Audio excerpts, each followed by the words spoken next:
పరిణామాలు భారత రాజ్యాంగం పట్ల వస్తున్నటువంటి వ్యతిరేకత, అంబేద్కర్ పేరు చెప్పగానే ఉలికి పడే శక్తులు ఎందుకని ఇంత ద్వేషాన్ని ప్రదర్శిస్తున్నాయి?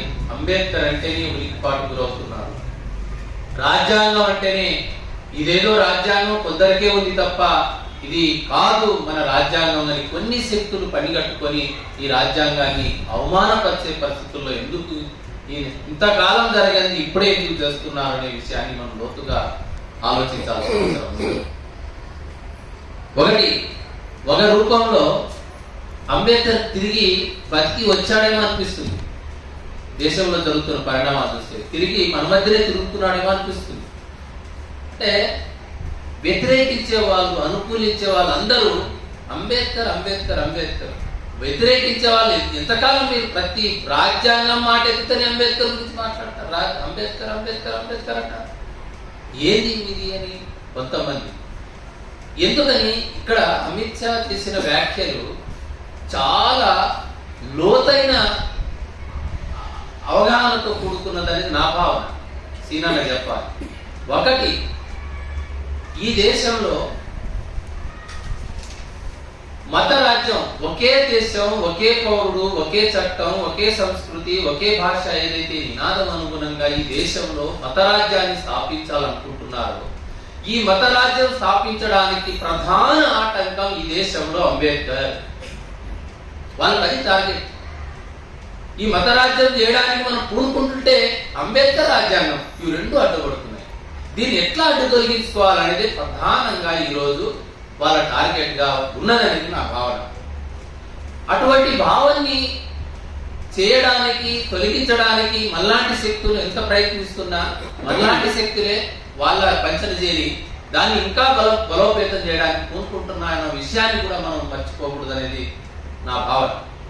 అందుకోసమే అంబేద్కర్ ఇటువంటి ఇంకొకటి, అసలు భారత రాజ్యాంగం ఫండమెంటల్ విషయాన్ని క్వశ్చన్ చేస్తున్నారు. మీరు గమనించారో లేదు, కేంద్ర మంత్రులతో సహా ఆర్ఎస్ఎస్ ప్రధాన చీఫ్ తో మొదలు పెట్టుకొని వాళ్ళ ఆర్ఎస్ఎస్ కోర్ గ్రూప్ ఏదైతే ఉన్నారో కేంద్ర మంత్రివర్గంలో, అసలు ఈ లౌకికవాదం అనే పదం ఈ దేశం, ఈ లౌకికవాదం అనేది ఈ దేశానికి సుట్టుకొలు కాదు.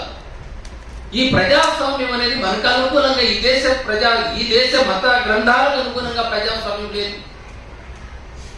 అందుకోసమే లౌకికవాదం, ప్రజాస్వామ్యం అనేది మనం మార్చాలి అనేది వాళ్ళ భావన.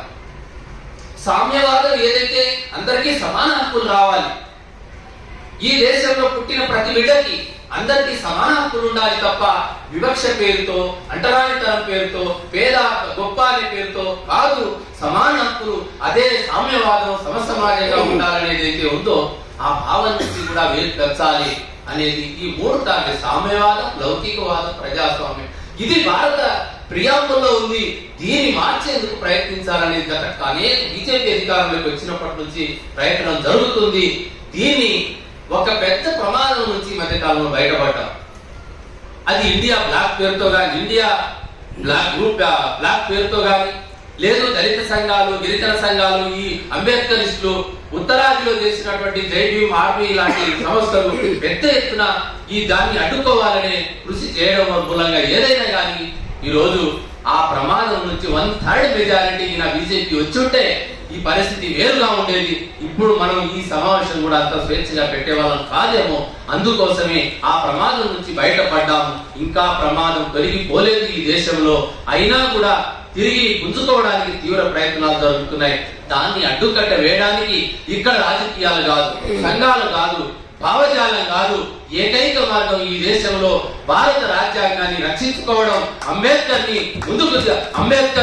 అంబేద్కర్ తో పాటు ఏదైతే కార్ల్ మార్క్స్ అనుగుణంగా పనిచేస్తున్నటువంటి దోపిడీ లేని సమాజం ఉండాలి ఈ దేశంలో, దోపిడీ లేని సమాజాన్ని నిర్మించాలి అని కృషి చేస్తున్నటువంటి వామపక్షాలు, ప్రజా సంఘాలు కూడా కలిసి ఈ దేశంలో ముందుకెళ్తే తప్పకుండా బీజేపీని ఎన్నికొట్టే శక్తి మనకే ఉంటుంది.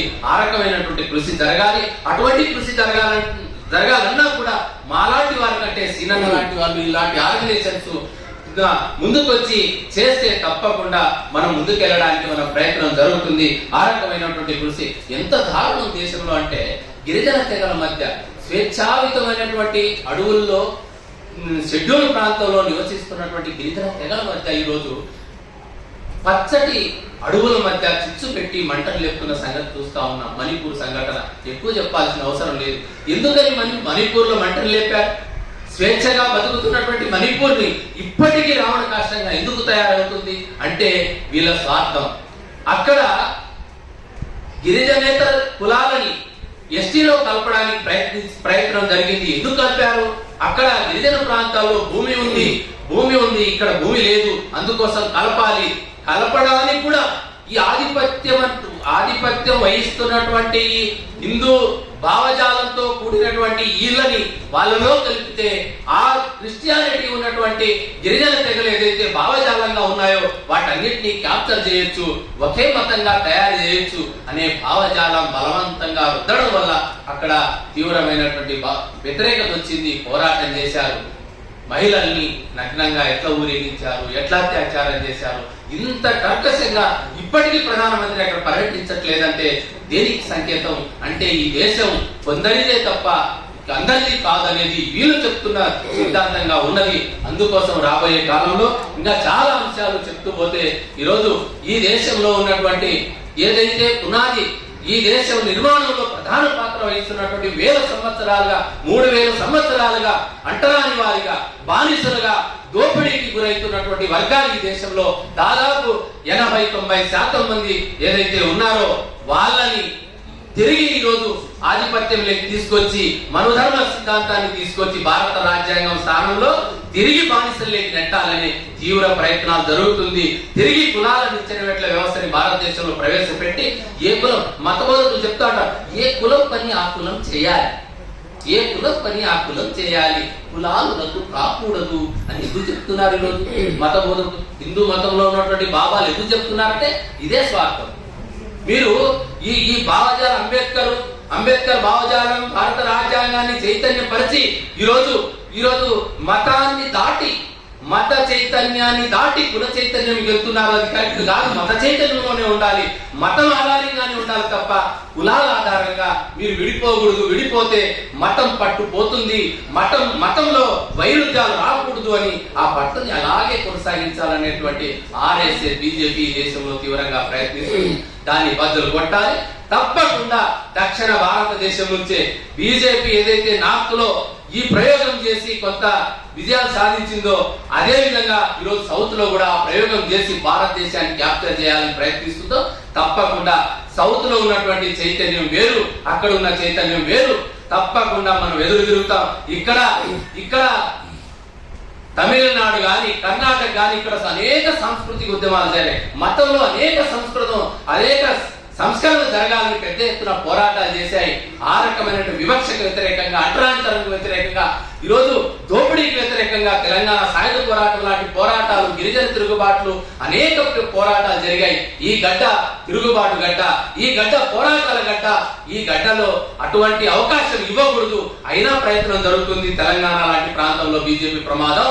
ఆ ప్రమాదాన్ని అడ్డుకునేందుకు సర్వశక్తులు ఈరోజు కులాల మధ్య చిచ్చు పెట్టే ప్రయత్నం చేస్తా ఉన్నారు. రిజర్వేషన్ల పేరుతో చిచ్చు పెట్టే ప్రయత్నం చేస్తా ఉన్నారు. తిరిగి వాళ్ళు మతం పేరుతో ఆర్గనైజ్ చేసి ఈ రాష్ట్రాన్ని క్యాప్చర్ చేయడానికి ప్రయత్నిస్తా ఉన్నారు. దాన్ని ముఖ్యంగా మనలాంటి రాజ్యాంగాన్ని పరిరక్షించాలని కోరుకునే మనలాంటి సంస్థలు, అంబేద్కర్ భావజాలాన్ని ఉండాలని కోరుకునే సంస్థలు, కార్ల్ మార్క్స్ దోపిడీ అంతం కావాలని కోరుకునే సంస్థలు సంఘాలు ఐక్యమై ఈ తెలంగాణ రాష్ట్రంలో బీజేపీ ఆటలు సాగనీయకుండా రాబోయే కాలంలో నిరంతరం మనం ప్రయత్నం చేద్దామని ఆశిస్తూ సెలవు.